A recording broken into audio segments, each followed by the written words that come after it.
Bonjour à vous tous, j'espère que vous allez bien, j'espère qu'en ce début d'année 2023 pour vous tout se passe à merveille et que les énergies ne soient pas trop lourdes pour vous à supporter.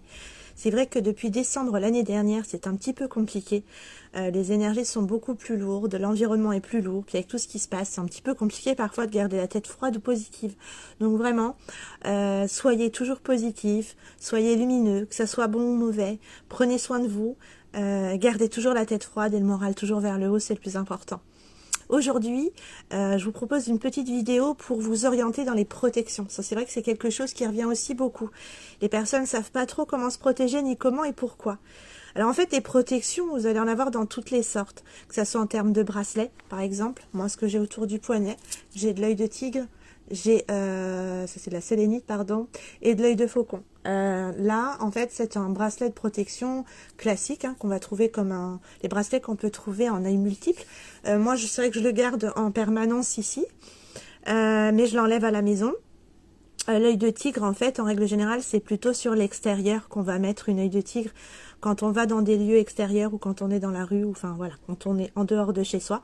On peut la poser en grosse pierre ou en petites sphères, parfois même en crâne de cristal, dans les intérieurs de maison à l'entrée pour protéger justement son entrée et faire en sorte que toutes les présences qui sont négatives soit restent à la porte ou restent très peu. Souvent on voit comme ça que les personnes qui n'ont pas forcément des bonnes intentions restent pas longtemps chez soi. Donc ça, l'œil de tigre est une des pierres les plus fortes de protection, utilisée dans le temps aussi, même avec la jaspe rouge, qui était utilisée aussi dans le terme des exorcismes. Donc sont des pierres qu'on va travailler pour la protection. Attention, tout le monde ne peut pas porter le même style de pierre. Par exemple, l'œil de tigre, quand on a besoin de force intérieure et qu'on n'est pas assez fort, eh bien elle peut être utile. Par contre, quand on est quelqu'un avec un caractère pointu, quelqu'un de nerveux, quelqu'un de speed, quelqu'un qui s'affirme, qui a tendance à s'affirmer sans problème, elle va avoir tendance à énerver. Donc voilà, à porter avec parcimonie. En termes de protection, on va avoir différentes autres pierres, par exemple. Vous allez avoir de l'onyx, pareil que l'œil de tigre. On va travailler sur des personnes qui sont pas trop nerveuses, pas trop speed, parce que ça leur a tendance justement à appuyer ce côté-là. On va avoir également de l'œil de faucon, une pierre très douce que tout le monde, quasiment tout le monde peut porter, c'est génial. Moi je sais que je la porte beaucoup, l'œil de faucon, puis en plus elle travaille sur le système oculaire, c'est vraiment très très bien. Vous avez également de l'obsidienne, pareil, l'obsidienne œil céleste, vous avez de l'obsidienne dorée, l'obsidienne neige, petite tache de neige dessus, ça ce sont des bonnes pierres de protection également. On peut avoir également de l'œil de taureau. L'œil de taureau, c'est un petit peu, c'est un peu rouge orangé, vous voyez, en marbrure. Vous avez également de la tourmaline, pierre d'ancrage, tourmaline que quasiment pareil, tout le monde peut porter. Veillez à faire attention à ne pas mélanger avec quoi que ce soit la tourmaline, sauf de l'améthyste ou de la cristal de roche si on la programme, parce que la tourmaline aussi également mange ce que fait la pierre d'à côté si on ne la sépare pas. Vous avez aussi de la labradorite, la labradorite qui est un petit peu vert de gris avec des reflets sympathiques. La pierre de protection de base, surtout pour les femmes au départ en fait, ou pour les hommes qui ont un tempérament un peu féminin. Je dis pas efféminé pour autant, mais féminin.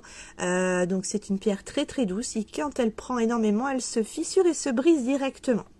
Et puis on a bien entendu la pointe de cristal de roche, alors je sais pas si on va voir, voilà, qui accompagne beaucoup d'entre nous dans la spiritualité, que ce soit d'un point de vue de protection, que ce soit d'un point de vue anti-stress, d'évolution spirituelle, enfin de tout, que ce soit sur vos programmations au niveau du tirage de cartes, de vos écritures, de vos radiesthésies, enfin de vos cours de radiesthésie ou vos travails de soins, etc.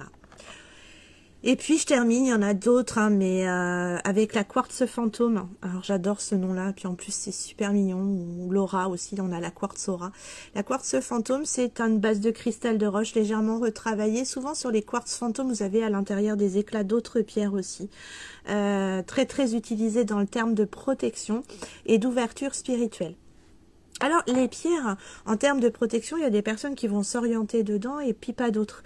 Les pierres, c'est multi-religion, c'est-à-dire que l'on soit athée, que l'on soit catholique, chrétien, musulman, juif, ce que l'on veut, bouddhiste même, on va s'orienter vers les pierres aussi quand on ne veut pas trop mouiller la religion à ça.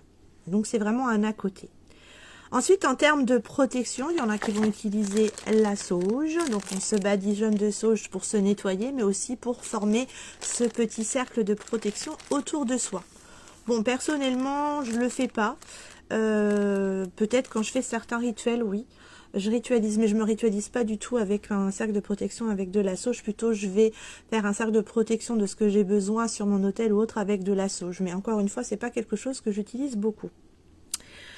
Ensuite, ce que je n'ai pas montré, en termes de pierre aussi, pardon, c'est de la sélénite. La sélénite, on l'appelle la pierre des anges. Donc, elle est sous cette forme-là, transparente comme ça. Très, enfin, on voit pas très bien parce que celle-là, elle est avec l'éclairage. Donc, elle est utilisée comme pierre, donc, liée au coronal. Essentiellement, puisque quand on travaille les protections, que ce soit dans les maisons, on va travailler avec une pierre d'ancrage, donc comme celle que je vous ai montrée tout à l'heure. Souvent les pierres d'ancrage sont foncées, sauf la labradorite qui est un peu plus claire, et on va travailler avec une pierre de coronal, donc c'est-à-dire que la protection passe par un ancrage et par le coronal, avec donc souvent de la sélénite. La sélénite a un avantage, c'est qu'elle n'est pas très chère, donc forcément on peut en avoir facilement à la maison. C'est une pierre qui est assez facile à avoir. Personnellement, j'en ai un petit peu tous les mois. Je demande différents formats, ça dépend. Je les emmène en taillage et je demande à ce que ça soit sous différents formats, pour que ça change un peu. On les a aussi en termes de protection là en plus grand, et on les utilise aussi puisque la sélénite est une pierre de rechargement également et de purification. Donc on prend cette plaque là par exemple et on met son bracelet dessus, on va se coucher et le lendemain on récupère, le bracelet est comme neuf, bien purifié, bien nettoyé. La sélénite pareil, un rechargement à la lune, hein, d'où le fait qu'on l'appelle la pierre des anges, parce que c'est la pierre de Séléné, donc ça date vraiment de l'antique ancienne, et donc c'était déjà utilisé dans guise de rechargement solaire et lunaire, mais surtout lunaire. En termes de protection, on va être également sur des orgonites, ce petite chose qu'on voit comme ça avec un petit peu ce caractère pyramidal. À l'intérieur, vous avez des pierres qui sont également enfermées à l'intérieur. Par exemple, celle-ci, ce sont les 7 chakras. Vous avez du filament de cuivre en dessous et au-dessus. Ça coupe tout ce qui est ondes électromagnétiques. Donc, quand on a du mal à couper son téléphone portable pour dormir la nuit, eh bien, on le met à côté. Ça calme tout. D'autres vont l'utiliser sur les compteurs Linky, sur les micro-ondes, sur les Livebox, Freebox, que vous voulez, tout ce qui dégage des ondes. Vraiment très très bien pour l'utiliser moi-même dans ma chambre à coucher. Voilà, c'est assez protecteur, ça recharge également, ça libère une pièce, donc c'est plutôt sympathique. Ensuite, en termes de protection, on va avoir les encens, hein, pour les personnes qui sont plutôt sur les encens, sur les odeurs. Donc là, j'ai pris un pontifical, mais on peut avoir des résines classiques comme la myrrhe, le benjoin, de l'ambre, de l'oliban, du camphre. Voilà, toutes les résines classiques que l'on trouve, on peut en mettre pour se protéger. Hein, on peut en mettre sur des papiers à soie, par exemple, quand on doit aller quelque part, sur un vêtement quand on va au travail. Enfin voilà, ces petites choses-là. Ensuite, on a également les neuvaines, les bougies. Là, ce sont des petits rituels de protection que l'on peut faire chez soi, de la même façon comme j'ai expliqué précédemment au niveau d'autres vidéos sur les rituels de protection. Voilà, voilà.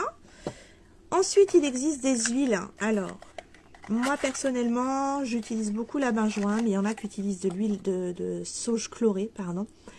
Ça sent assez fort, c'est pas forcément... Enfin, après, voilà, il y a des personnes qui sont plus adeptes à l'huile qu'au benjoin. Moi, j'utilise les huiles au benjoin, donc ça, c'est pareil. Vous voyez, le benjoin qui est sur le bas, hein, c'est vraiment très, très épais, puisque ça, à la base, le benjoin est une résine assez grosse qu'on fait fondre, en fait. Ça nous fait comme un gros caramel épais. Et ensuite, on met de l'huile végétale par-dessus. Donc là, par exemple, c'est moi qui l'ai fait. On a vraiment, vous voyez, on a un petit 20% vraiment d'huile de benjoin. On mélange, hein, hop, et ensuite ça se répand un peu partout. Donc on en met, ensuite voilà, sur les mains, on se badigeonne les mains. Souvent les personnes qui viennent m'en prendre sont dans les soins, quand ils vont faire des soins, des personnes pour se protéger, pour éviter de prendre également. On peut en mettre sur des objets, on peut également badigeonner un pendule, enfin voilà, il y a plein de façons d'utiliser les huiles essentielles. D'autres les brûlent également et mettent dans les bougies à réchaud. Ensuite, vous avez les résines classiques à brûler, hein, pareil, qu'on met sur du charbon. Donc, on peut nettoyer avec celui-ci ou on peut également se faire son rituel de protection. Pourquoi tout ça? En fait, à vrai dire, chacun va voir midi à sa porte pour tout ce qui est terme de protection. Moi, par exemple, je vais utiliser mes pierres, mais je vais également utiliser des chapelets, personnellement, parce que je suis chrétienne et que j'ai besoin de ressentir en fait cette terme de protection.